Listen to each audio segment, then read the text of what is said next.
Subscribe कीजिए हमारे YouTube channel AR3 coaching classes को और बेल आइकॉन को प्रेस करो ताकि लेटेस्ट वीडियो की नोटिफिकेशन सबसे पहले पा सकें। हेलो स्टूडेंट, मैं राजकुमार आपका AR3 कोचिंग क्लास में एक बार फिर से स्वागत करता हूं। और आज की इस वीडियो लेक्चर में हम लेकर आए इंग्लिश ट्रांसलेशन। जो हमारा टॉपिक चल रहा था इंग्लिश ट्रांसलेशन और उसका ये लास्ट सेशन है, ठीक है। और इसी के बाद हम छोटे छोटे स्टोरियां लेकर के आएंगे और उसके बाद 12th की स्टोरियां जो टिपिकल होती हैं उस तरह की लेके आएंगे। तो लास्ट सेशन तक बने रहें। और इसमें स्टोरियों में आने वाले प्रीपोजिशन या प्रीपोजिशन फ्रेज जो भी होते हैं उन पर ज्यादा विशेष जोर दिया गया है, तो इसे अवश्य याद कर लें क्योंकि ये एक कनेक्टिव वर्ड के रूप में इसमें मिलते हैं। तो देखो स्टार्ट करते हैं। क्या है कि सम प्रीपोजिशंस यानी कुछ प्रीपोजिशंस एंड प्रीपोजिशन फ्रेज। और क्या है प्रीपोजिशन फ्रेज। तो मैं यहाँ पर कुछ प्रीपोजिशंस होते हैं जैसे ऑफ। ऑफ का मतलब होता है का, की, के। यानी क्या है, पहला प्रीपोजिशन है ऑफ, इसका मतलब है का, की, के। क्या है इसका मतलब, का, की, के। यानी हिंदी वाक्यों में का, की, के इसमें मिलता है। जैसे देखो कुर्सी की टांगे। अब जैसे कुर्सी की टांगे तो इन्हें कैसे लगाते हैं, तो पीछे से ऐसे चलेंगे टांगे, तो द लेग्स है ना। और फिर का, की अंग्रेजी क्या होती है, ऑफ। ऑफ चेयर, तो द लेग्स ऑफ चेयर। अगला है आगरा की सड़कें। तो इधर से चलेंगे इधर की साइड में, तो देखो सड़कें, तो the roads of Agra, the roads of Agra. Next है मेरे सबसे बड़े भाई का सबसे छोटा पुत्र। मेरे सबसे बड़े भाई का सबसे छोटा पुत्र, तो द, अब देखो सबसे छोटा पुत्र, तो the youngest son, the youngest son. और ये आ गया का शब्द, इसकी लगा दी ऑफ। और कह रहा मेरे सबसे बड़े भाई, तो माई एल्डेस्ट ब्रदर। तो क्या हो गया, मेरे सबसे बड़े भाई का सबसे छोटा पुत्र, तो the youngest son of my eldest brother. Next है, अब इसी के साथ में देखो इसके साथ साथ ऑफ, का, की के संबंध में हम एपॉस्ट्रोफी एस का भी प्रयोग कर लेते हैं, ठीक है। जैसे राम का पुत्र है ना, या राम की पुत्री, ठीक है। मैं करूं राम की पुत्री, तो क्या लगाएंगे राम और एपॉस्ट्रोफी एस और डॉटर, DAUGHTER। इस तरह से भी लगा सकते हो। तो जरूरी नहीं है कि आप का, की, के, लेकिन यहाँ पर हम प्रीपोजिशन की बात कर रहे हैं इसलिए प्रीपोजिशन का जिक्र किया गया है। नेक्स्ट चलते हैं ऑन। ऑन का क्या मतलब होता है, तो ऑन का होता है पर या फिर अथवा के ऊपर, पर अथवा के ऊपर। जैसे देखो सड़क पर, तो क्या लगा दें ऑन द रोड, सड़क पर, ऑन द रोड। छत पर, ऑन द रूफ, छत पर, ऑन द रूफ। आगरा की सड़कों पर, आगरा की सड़कों पर, on the roads, on the roads of Agra, on the roads of Agra, Agra की सड़कों पर। मोहन के भाई के कमरे की छत पर, है ना, तो मोहन के भाई के कमरे की छत पर, तो छत पर, तो ऑन द रूफ ऑफ, ठीक है, रूम, है ना, छत पर। तो देखो on the roof of room, कमरे की। अब फिर आ रहा है ऑफ मोहन के भाई, तो ऑफ मोहन्स ब्रदर, मोहन के भाई, तो मोहन्स एपॉस्ट्रोफी एस लगा करके क्या कर देंगे, ब्रदर लिख देंगे। तो इस तरह से समझ में आ रहा है कि का भी इसमें जिक्र किया गया था और ऑन का भी प्रयोग। तो का, की, के लिए ऑफ का प्रयोग करते हैं और पर या के ऊपर के लिए ऑन का प्रयोग करते हैं। वैसे मैं तुम्हें बता दूं ऑन का प्रयोग कहां पर करते हैं, जब कोई वस्तु किसी सरफेस पर ऊपर रखी हो तो उसे क्या कहते हैं, ऑन लगाते हैं। जैसे देखो ये पेन मैंने अपने हाथ के ऊपर रखी है, जब वो इस हाथ की सरफेस से ये टच हो रही है तो इसे हम ऑन लगाएंगे। अगर ये टच नहीं हो रही होती तो उसके लिए अदर प्रीपोजिशंस आते हैं, ठीक है। तो यहाँ पर क्या है, ये टच हो रही है इसलिए ऑन का प्रयोग कर रहे हैं। एट का प्रयोग वहां पर करते हैं अनिश्चित के लिए, लेकिन मैं यहाँ पर प्रीपोजिशन प्रेस और प्रीपोजिशन सिर्फ स्टोरी में ट्रांसलेशन के लिए लेके आऊं। मैं प्रीपोजिशन पर एक डिटेल में वीडियो बनाऊंगा जिसमें सारे प्रीपोजिशन को समझाऊंगा डिटेल में, फिर कोई दिक्कत नहीं होगी कि प्रीपोजिशन कहां पर कौन सा लगना चाहिए। लेकिन यहाँ पर सिर्फ ट्रांसलेशन में जो प्रीपोजिशन यूज होते हैं उनका प्रयोग कैसे करते हैं, ठीक है, इस पर जिक्र कर रहे हैं। नेक्स्ट है इन। इन का मतलब होता है में या के अंदर। क्या होता है? इनका मतलब में या के अंदर के रूप में। जैसे देखो मैदान में तो इन द फील्ड, है ना, मैदान में इन द फील्ड। कमरे में तो इन द रूम, कमरे में इन द रूम। पानी की तलाश में तो in the search of water, है ना, पानी की तलाश में तो in the search of water. In the search of water की क्या करना, सर्चिंग ऑफ वाटर। सर्च तो वर्ब होती है लेकिन इसको नाउन बनाने के लिए हम जीरंड बना लेंगे, तो in the searching of water, ठीक है। नेक्स्ट है क्रिकेट के मैदान में तो in the field of cricket. Cricket के मैदान में इन द फील्ड ऑफ मैदान। इसी तरह से आप बोल सकते हैं कमरे में तो इन द रूम, ठीक है, इन द रूम। उसके कमरे में तो इन हिज रूम। क्लास में तो क्या बोल सकते हैं, इन द क्लास। तो इस तरह से हम इनका प्रयोग कहां करते हैं, के अंदर या फिर में के अर्थ में करते हैं।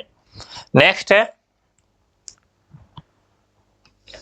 बिसाइड्स। बिसाइड्स का मतलब होता है के अतिरिक्त। दो शब्द होते हैं, एक तो होता है बिसाइड, बिसाइड्स का मतलब होता है के पास, या फिर बोलें के बगल में, है ना, के बगल में। जैसे मैं कहूं कि वह मेरे पास बैठी है ना, तो सी सिट्स, सॉरी बैठी है, सी इज सिटिंग। और बिसाइड मी, वह मेरे पास बैठी है, तो बिसाइड, सॉरी बिसाइड्स नहीं, गड़बड़ हो गया भाई, बिसाइड, ठीक है, ऐसे ही यहां पर मिटा लेना। बिसाइड्स का मतलब क्या होता है, के पास या के बगल में। और सी इज सिटिंग बिसाइड मी, वह मेरे पास बैठी है, या तो यहाँ पर पास में या बगल में बैठी है, तो उस अर्थ में हम किसका प्रयोग करते हैं, बिसाइड का। और बिसाइड्स का मतलब होता है के अतिरिक्त। तो बिसाइड्स का मतलब क्या होता है, के अतिरिक्त या के बजाय, ठीक है। जैसे देखो एक बल्ले के अतिरिक्त, है ना, एक बल्ले के अतिरिक्त, तो बिसाइड्स ए बैट। अगला है एक पुस्तक के अतिरिक्त, तो besides a book, besides a book. जाने के अतिरिक्त, बिसाइड्स गोइंग, बिसाइड्स गोइंग। अपने भाई की सहायता करने के अतिरिक्त, है ना, तो besides helping his brother, beside helping his brother. अब इस वाक्य को ऐसे भी बोल सकते हैं, अपने भाई की सहायता करने के अतिरिक्त उसे खाना भी खिलाया, है ना, उसे खाना भी खिलाया। तो इस तरह से वाक्यों में ही जुड़े मिल सकते हैं। जाने के अतिरिक्त वह घर वापस भी आया, ऐसे ही बोल सकते एक पुस्तक के अतिरिक्त उसने गाइड भी खरीदी, है ना, तो ऐसे बोल सकते चाय पीने के अतिरिक्त उसने कॉफी भी पी। तो या हम एक बल्ले के अतिरिक्त तो मेरे पास एक गेंद भी थी। तो ये जो के अतिरिक्त के अर्थ में जो शब्द मिलते हैं कि एक बल्ले के अतिरिक्त तो बिसाइड ए बैट, है ना, एक पुस्तक के अतिरिक्त तो बिसाइड ए बुक, और जाने के अतिरिक्त बिसाइड्स गोइंग, और अपने भाई की सहायता करने के अतिरिक्त तो बिसाइड्स हेल्पिंग और हिज ब्रदर। नेक्स्ट है इन स्टेट। इन स्टेट मोस्ट इंपोर्टेंट है, इसे याद रखना, के बजाय या के स्थान पर, या हम बोल सकते हैं के बदले, के बदले। अगर ये शब्द मिलते हैं तो इनकी अंग्रेजी को क्या लगाते हैं, इन स्टेट, ठीक है, इन स्टेट ऑफ, के बजाय। पूरा शब्द होता है इन स्टेट ऑफ, के बजाय, प्रीपोजिशन फ्रेज है।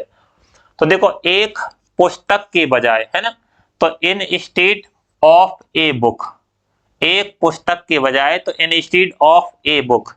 उसने पुस्तक के बजाय गाइड खरीदी। अब मैंने यहां पर वो वाक्य बोला तो ही देखो ही बॉट उसने खरीदी, पास्ट इंडेफिनिट क्या खरीदी, एक गाइड। तो एक गाइड अब किसके बजाय, तो कह रहा है पुस्तक के बजाय, तो इंस्टीड ऑफ ए बुक, यानी एक पुस्तक की बजाय उसने गाइड भी खरीदी। ठीक है, जाने के बजाय, तो इंस्टीड ऑफ गोइंग, जाने के बजाय या फिर जाने के बदले, तो इंस्टीड ऑफ गोइंग। अगला है वह विद्यालय जाने के बजाय सिनेमा घर गया, वह विद्यालय जाने के बदले सिनेमा घर गया, तो he went to cinema instead of going to school, school जाने की बजाय वो कहां गया, सिनेमा घर गया। He went to cinema instead of going to school। अब मैं एक सेंटेंस बोल रहा हूं जिसे आप कमेंट सेक्शन में बनाना इंस्टीड के प्रयोग पर। ठीक है, किसके, वह है विद्यालय जाने की बजाय, ठीक है, वह विद्यालय जाने के बजाय कोचिंग सेंटर पर गया। ठीक है, इसे आप ट्रांसलेशन करना। नेक्स्ट है in speed, sorry in spite of, in spite of का मतलब क्या होता है, इन स्पाइट ऑफ का मतलब होता है के बावजूद भी। क्या होता है, इन स्पाइट ऑफ का मतलब होता है के बावजूद भी। जैसे देखो तेज दौड़ने के बावजूद भी, है ना, तेज दौड़ने के बावजूद भी वह रेस हार गया, है ना, ऐसे ही बोल सकते हैं। तो in spite of running fast, in spite of running fast, तेज दौड़ने के बावजूद भी, ऐसे कठिन परिश्रम करने के बावजूद भी। तो in spite of working hard, in spite of working hard, और ही फेल्ड, वह फेल हो गया, कठिन परिश्रम करने के बावजूद भी वह फेल हो गया। तो क्या लगाएंगे, इन स्पाइट ऑफ वर्किंग हार्ड और ही फेल्ड, ही फेल्ड। ऐसे यहां लगाएंगे तेज दौड़ने के बावजूद भी वह रेस हार गई।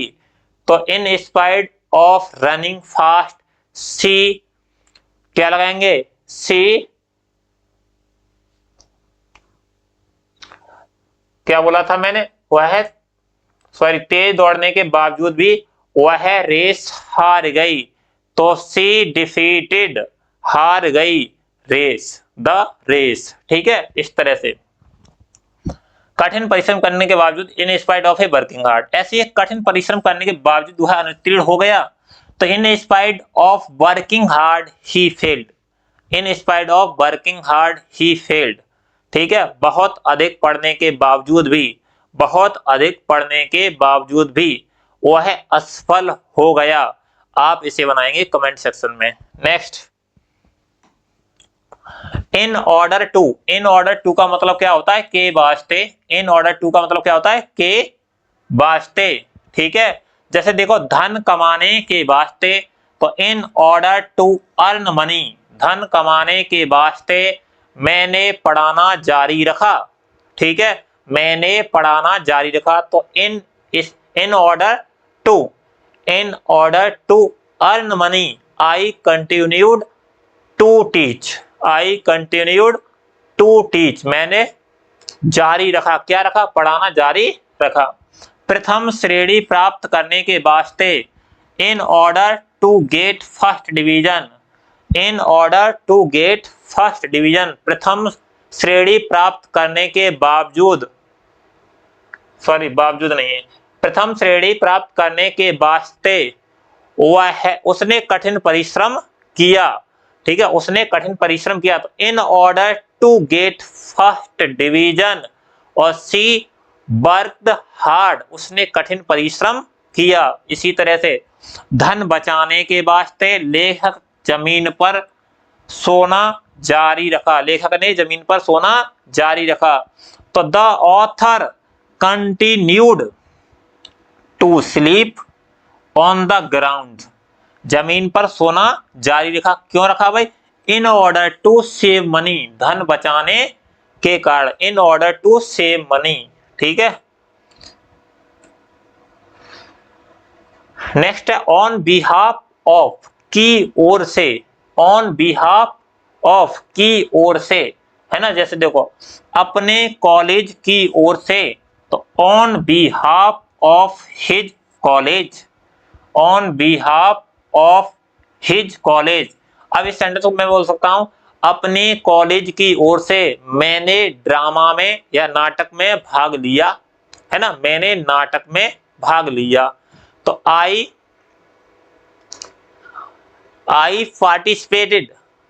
पार्टिसिपेटेड इन ड्रामा, ठीक है, इन drama on behalf of his college, on behalf of his college, अपने कॉलेज की ओर से। अगला है अपने देश की ओर से, तो on behalf of his country, अपने देश की ओर से, on behalf of his country, ठीक है। अगला है मैंने प्रधानाचार्य की ओर से मीटिंग में भाग लिया, तो I attend the meeting on behalf of my principal. क्या हो गया, देखो मैंने भाग लिया तो आई अटेंड, है ना, द मीटिंग किसमें, मीटिंग में। अब कह रहा है किसकी ओर से, प्रधानाचार्य से, on behalf of my principal, on behalf of my principal.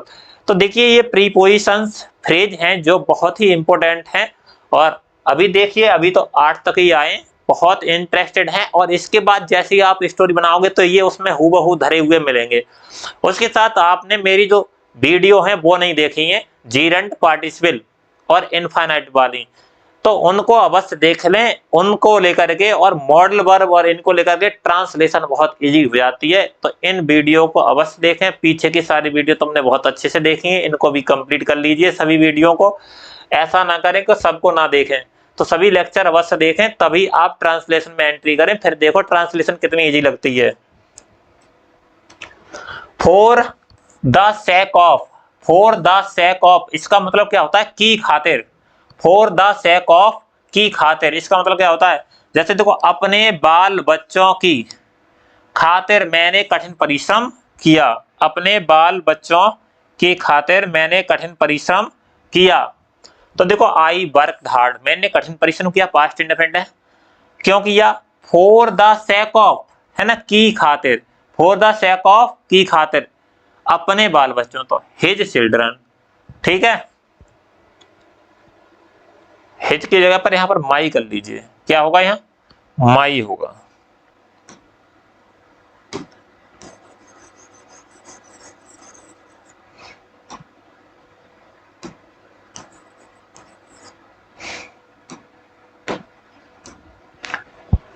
तो I work hard for the sake of my children, ठीक है, मैंने अपने बच्चों की खातिर क्या किया, कठिन परिश्रम किया।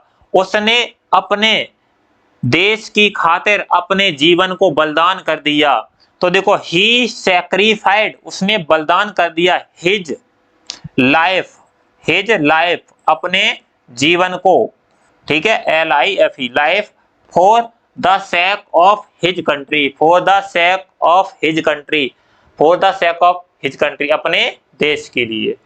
तो देखो फॉर द सेक ऑफ का मतलब है की खातिर, है ना, तो अपने बाल बच्चों की खातिर उसने कठिन परिश्रम किया, उसने अपनी पढ़ाई करने की खातिर, उसने अपनी पढ़ाई करने की खातिर क्या किया, मजदूरी करना, मजदूरी की। तो इस सेंटेंस को आप बनाइए, ठीक है, मजदूरी की। Next, in the want of, in the want of बहुत इंपॉर्टेंट है, और इन द लैक ऑफ, देखो want of, in the want of या इन द लैक ऑफ, इसका मतलब होता है के अभाव में, क्या होता है, के अभाव में, या फिर हम बोल सकते हैं की कमी में, की कमी में। और ये एक लेंचो वाला चैप्टर है, उसमें यहाँ पर इसका जिक्र किया गया है इन द वांट ऑफ का। तो देखो कहते हैं वर्षा के अभाव में फसल सूख गई, तो the crops dried in the want of rain. तो क्या आ गया, in the want of rain, past indefinite, वर्षा के अभाव में फसल सूख गई, तो the crops dried in the want of rain. या फिर हम बोल सकते हैं the crops dried in the lack of rain, ठीक है, in the lack of rain, तो the crops dried in the lack of, तो वर्षा के अभाव में फसल सूख गई, the crops dried in the want of rain. या फिर हम बोल सकते हैं the crops dried in the lack of rain. धन के अभाव में उसकी योजना असफल हो गई। तो हिज प्लान यानी हिज प्लान फेल्ड असफल हो गई, past indefinite in the lack of की कमी से। तो किसकी कमी? मनी की, यानी धन की कमी से। तो his plan failed in the lack of money, in the lack of money. तो इन द लैक ऑफ या इन द लैक ऑफ या इन द वांट ऑफ का मतलब क्या होता है? के अभाव में या की कमी में। ठीक है, next due to. Due to का मतलब होता है के कारण या बिकॉज ऑफ। बिकॉज ऑफ, तो बिकॉज की स्पेलिंग गलत लिख रही है, बिकॉज ये है, ठीक है, बिकॉज यहाँ ई रह गई है, बिकॉज ऑफ या फिर on account of. On account of, इन सब का मतलब क्या होता है? सिर्फ के कारण। क्या होता है? के कारण। किस किस का? ड्यू टू का, या फिर हम बोले बिकॉज ऑफ का, या फिर बोले ऑन अकाउंट ऑफ का। ठीक है, ऑन अकाउंट ऑफ का। जैसे बीमारी के कारण, तो ड्यू टू इलनेस, या हम लगा सकते हैं बिकॉज ऑफ इलनेस,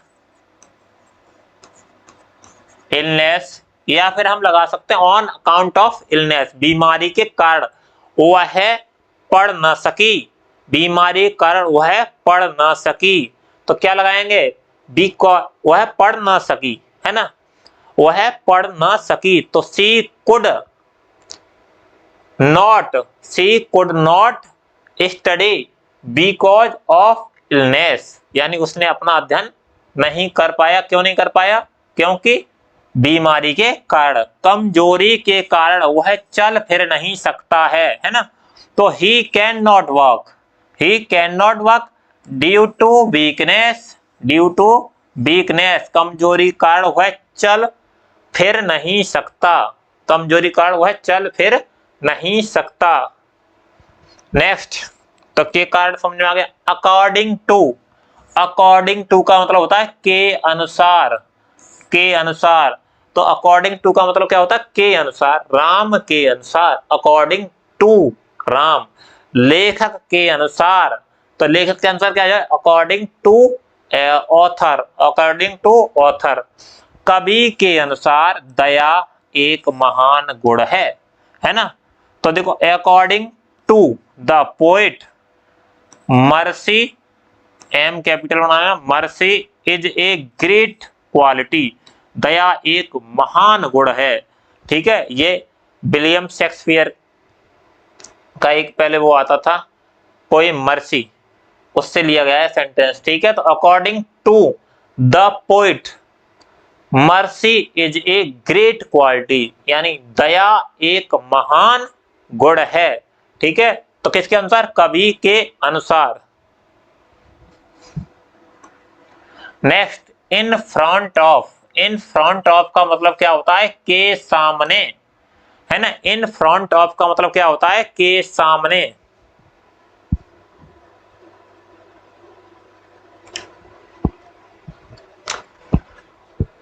तो मेरे कॉलेज के सामने, इन front of my college, in front of my college, मेरे कॉलेज के सामने एक मंदिर है, मेरी कॉलेज के सामने एक मंदिर है। तो there is a temple, there is a temple in front of my college, है ना, in front of my college. मेरे घर के सामने एक तालाब है, मेरे घर के सामने एक तालाब है। तो there is a pond in front of my house. ठीक है, तो मेरे घर के सामने एक तालाब है, there is a pond in front of my house. उसके घर के सामने, उसके घर के सामने मेरा घर है ना। इसे आप ट्रांसलेट करके बताएंगे कमेंट सेक्शन में। उसके घर के सामने मेरा घर है। नेक्स्ट है आउट ऑफ, के मारे, यानी के मारे। ठीक है, या से भी अर्थ होता है। ठीक है, इसका अर्थ एक और भी होता है से के अर्थ में, लेकिन मैं यहाँ आउट ऑफ का मतलब है के मारे से। जैसे देखो, वह डर के मारे कांप रहा था, है ना, या वह डर से कांप रहा था, ऐसे ही बोल सकते हैं। तो ही वाज ट्रेम्बलिंग, वह कांप रहा था, ट्रेम्बलिंग मींस कांपना, आईएनजी लगा दी। आउट ऑफ फियर, किसके मारे, डर के मारे। वह ठंड के मारे मर गया, तो he died out of, he died out of cold, किसके मारे मर गया, ठंड के मारे मर गया। He died out of cold, वह ठंड के मारे मर गया। वह डर के मारे पढ़ने नहीं आया। इसे आप कमेंट सेक्शन में बनाएंगे, ठीक है। One of the, one of the का मतलब होता है में से एक, है ना, या वन ऑफ का मतलब क्या होता है, में से एक। वन ऑफ का मतलब क्या होता है, में से एक। जैसे सचिन महानतम खिलाड़ियों में से एक है, सचिन महानतम खिलाड़ियों में से एक है, तो Sachin is one of the greatest players. Greatest superlative degree आती है तो हम किसका प्रयोग करेंगे, द का। अगर नहीं आती है तो नहीं करेंगे। अगर कंपैरेटिव वगैरह आती है तो उससे पहले तो द का करेंगे नहीं, सुपरलेटिव है इसलिए द लगा रहे। तो Sachin is one of the greatest player, greatest player यानी महानतम खिलाड़ियों में से एक है। कालिदास महानतम खिलाड़ियों, सॉरी, कालिदास महानतम कवियों में से एक हैं। कालिदास महानतम कवियों में से एक हैं, तो Kalidas is one of the greatest poets. Kalidas is one of the greatest poets. Next, throw, throw का मतलब होता है से होकर। क्या होता है, से होकर। तो थ्रो का क्या मतलब है, से होकर, एक घाटी से होकर, एक घाटी से होकर। तो थ्रो ए वैली, एक घाटी से होकर। मैं गुजर रहा था, तो मैं गुजर रहा था, तो I was passing through a valley.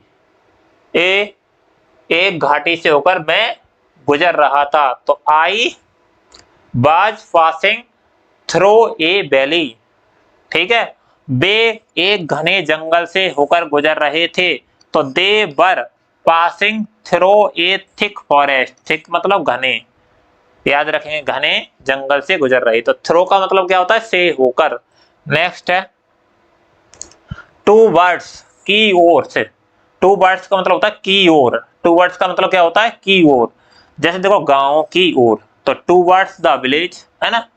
वह नदी की ओर गया, तो नदी, वह नदी की ओर गया है, तो ही हैज गॉन, वह गया है, कहाँ गया, टू वर्ड्स टू रिवर, नदी की ओर गया है, टू वर्ड्स टू रिवर। अगला है खेत की ओर, तो टू वर्ड्स द फील्ड, वह खेत की ओर गया है, तो he has, sorry, he went toward to the field. कुएं की ओर, है ना, तो towards the well, towards the well. Next है शहर की ओर, तो he has gone towards the city, तो he has gone towards the city. तो आज की जो लेक्चर है ये आपके लिए, स्टोरियों के लिए बहुत इंपॉर्टेंट है। अगर आपको ये वीडियो लेक्चर अच्छे लगते हैं तो हमारे ऐसे ही वीडियो लेक्चर देखिए, और नेक्स्ट में हम स्टोरियां लेकर आएंगे, क्योंकि हमने जितना भी ट्रांसलेशन पढ़ाया है इससे बावजूद कुछ भी, मैं आशा करता हूं कि थोड़ा बहुत इधर उधर से शब्दों को तैयार कर लीजिए। जब मैं वोकैब भी कराऊंगा तो उसमें टाइम लगेगा, ठीक है। तो वोकैब कराऊंगा, ऐसी बात नहीं कि नहीं कराऊंगा। तो वोकैब आप करते रहिए, और इसी के साथ साथ बेस्ट अपने कंटेंट और नोट्स बना लीजिए। और अब हम नेक्स्ट वीडियो में क्या लेकर आएंगे, स्टोरियां जो क्लास 10th या 9th में आती हैं उनके लिए लेंगे, पहले छोटे छोटे, जिससे आप बनाना सीख जाओ। उसी के सेंटेंस 12th में भी आते हैं जो आगे चल करके टिपिकल रीडिंग में सीखेंगे। तो ये 30 से 35 स्टोरियां लेके आएंगे। एक वीडियो लेक्चर में हम 5 लेंगे या फिर 3 लेंगे, और उसके बाद नेक्स्ट वीडियो लेक्चर में ऐसे ही हम 7-8 वीडियो बनाएंगे छोटी स्टोरियों के, उसी में आपके कवर हो जाएंगे, और मैं आशा करूंगा उनसे ही आपकी फंस जाएंगी। नेक्स्ट हम लेंगे 12th की जो टिपिकल होती हैं, और उसके बाद अनसीन पैसेज लेंगे, फिर आपके लेटर वगैरह ये कंप्लीट करा दिए जाएंगे। तो thank you for watching full video. मिलते हैं नेक्स्ट लेक्चर में। वीडियो को ज़्यादा से ज़्यादा शेयर करें, क्योंकि यह वीडियो ज़्यादा ही इंपॉर्टेंट है बच्चों के लिए, क्योंकि ऐसी चीज़ें आपको नहीं मिलती हैं जो ट्रांसलेशन में दिक्कत करती हैं। Thank you.